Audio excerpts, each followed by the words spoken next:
Hello, ladies and gentlemen. Have you ever thought about drinking coffee or eating Rwandan traditional food? As you were going back in centuries ago for Rwanda, we've been enjoyed in traditional dance and surrounded by Rwandan traditional craft. If your dream comes true, Umurishyo at Garden Coffee Lodge is an answer. Icya mbere ni ukugira ngo dufashe abanyakigali nk'uko bivuze hano turi abanyakigali ariko b'abanyarwanda mu mujyi rero haba ibintu byinshi bitandukanye kuko ariho abashyitsi baturanyi bacu inshuti z'abanyarwanda ziza zigahurira ugasanga abantu benshi bibagirwa ikinyarwanda bakibagirwa kubaho ikinyarwanda turi gutekereza rero twaravuze tuti ni hehe umuntu ashobora kuza nubwo yaba ari muri Kigali akabaho nk'umunyarwanda akamenya ikinyarwanda akareba ubukorikori bwa kinyarwanda akareba ibyo kurya bya kinyarwanda akanabirya akamenya se bikorwa bite biva hehe akabona ibisobanuro byinshi bitandukanye kuri ibyo ngibyo kandi akanaruhuka. The visitors will appreciate what they offered by Umurishyo at Gallant Coffee Lodge.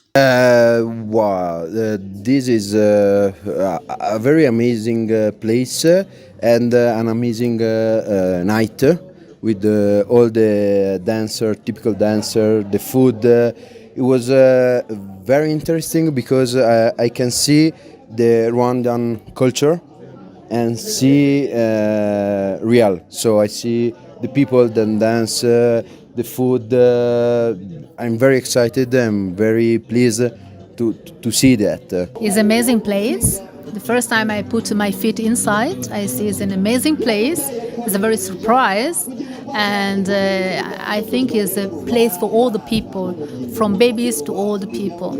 Umurishyo at Garand Coffee Lodge offers you service like restaurant, fast food, local food, barbecue and coffee shop, traditional activities, games and dances. Help the children learn about culture, development of talent and entertainment for the oldies, to awaken the children talent and develop them.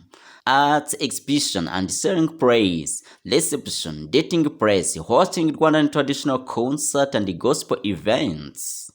Umurishyo Art Gallery and Coffee Lodge is a center to promote our Rwandan culture. It's located at the Kimirongo sector near Kimirongo Market in a view of Kigali International Airport. You are most welcome.